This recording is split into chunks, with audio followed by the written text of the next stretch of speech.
Hello guys, আপনারা সব কেমন আছেন? আশা করছি সবাই ভালো আছেন এবং সুস্থ আছেন। এখন আমি কাজ থেকে চলে আসছি আর এসে এই যে দাঁড়িয়ে আছি রুমেতে, কারণ রুমের চাবি নাই আমার কাছে। ঠিক আছে, যে রুমের তালা মেরে দিয়ে সব চলে গেছে। একটু পরে আসবে, ফোন করেছি, ওনারা বলছে সব আমার সাথে যারা থাকে ওরা বলছে যে আসছি এক্ষুনি, এসে বলবো বলে বলে দিচ্ছি।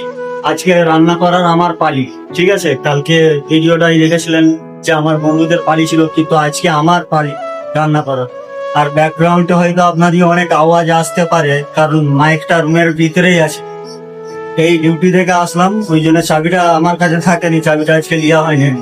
ঠিক আছে, ওরা আসে রুমটা খুলো বলে দেখাচ্ছি এখন নিয়ে। ঠিক আছে গাইস, এখন সব চলে এসছে চাবি নিয়ে, এই যে সব পিছনে দাঁড়িয়ে আছে। এখন রুমের চাবি খোলা হবে। এই যে সব আমাদের এটা মাস্টার বাবু হয়েছে আজকে, মাথায় কাপড় বেঁধে। ঠিক আছে, জলদি খোলো यार।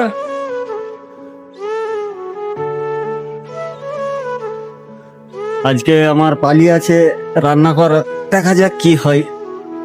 দেখতে পাচ্ছেন সব হাঁড়ি ফাড়ি ধুতে হবে, আবার ভাত চাপাতে হবে। ভাতটা চাপি দিয়ে সবজি কাটতে যখন বসবো আপনাদের সাথে তখন দেখা করছি। ঠিক আছে গাইস, রান্না চাপি দিয়েছি, এই যে দেখতে পাচ্ছ রুমের মধ্যে এসে। ঠিক আছে, রান্না চাপি দিয়েছি। রান্নাটা চাপিয়ে আর হচ্ছে মানে কি বলবো, আলুটা ছিলে নিয়েছি। আজকে যে আলু ভর্তা হবে তার জন্য আলু ভর্তা করব আর ডাল করব। ওই জন্য এখানে আলাদা টাইপের মুসুর ডাল পাওয়া যায়। এই যে এই মুসুর ডালটা পাওয়া যায়, মুসুর ডালটা হচ্ছে মানে এইখানে মানে এটা আলাদা টাইপের মুসুর ডাল। এই মুসুর ডালটা খেতেও ভালো লাগে। আর হচ্ছে ওই জন্য এই মুসুর ডালটাকে একটু ভিজিয়ে রেখে দিয়েছি, কারণ আর এই খোলাগুলো হচ্ছে উঠে যাবে। এইখানে যে মুসুর ডালটার এই যে খোলাগুলো দেখতে পাচ্ছ, এই যে এই খোলাগুলো ছেড়ে যাবে, ওই জন্য একটু ভিজিয়ে রেখে দিয়েছি। তারপরে এই যে এখানে ভাতটাও চাপিয়ে দিয়েছি। এই যে কি গরম হয়ে গেছে, ভাতটা ফুটছে, দেখা যাক ভাতটা হয়ে যাক। দিয়ে এই যে আলুটা সিদ্ধ করতে চাপিয়ে দেবো। ভাতটা হয়ে গেলে আজকে ডাল আর আলু ভাতে হবে, তাছাড়া আর কিছু হবে না। আলুর ভর্তা করবো আর ডাল করে নেবো সাথে। ঠিক আছে গাই, চাটা করবো। হয়তো আপনারা আগের ভিডিওটাই দেখেছেন যে চা খাচ্ছি সন্ধ্যাবেলায়। এখনো চা করবো। আমাদের যে পান্ডেজি বলে লোকটা থাকে, সে এখন বাইরে গেছে।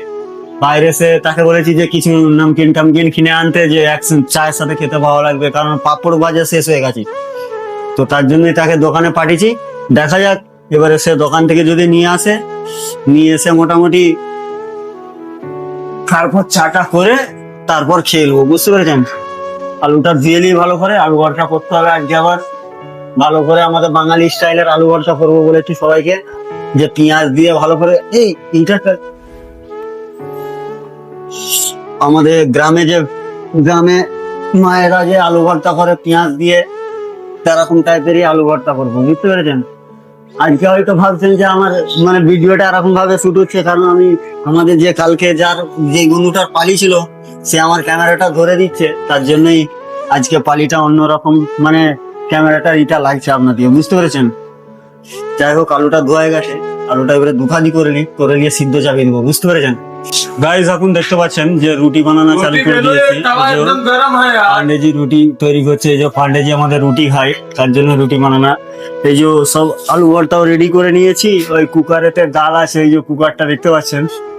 তো এখন কথা হচ্ছে যে আপনাদের দেখাতে হয়তো আমি পারিনি, যে এইসব রুটি আটা ফাটা মানে ভুলছিল যখন, তখন একটু কাজের আজকে একা আছি, তো একা হাতে সবকিছু করতে হচ্ছে। ভাত, রুটি, তরকারি, ডাল, মানে চারটে প্রায় আইটেম করতে হয়েছে, ওই জন্য আপনাদের দেখাতে পারিনি। তো যাই হোক, রুটিটা করে নি ফটাফট। এই যে রুটিটা হচ্ছে আমাদের এটাতে। আরে রুটি পুরা জ্বালা দেয়া यार, বুঝতে পেরেছো? ঠিক আছে গাইস, রুটিটা বানিয়ে নি ফটাফট।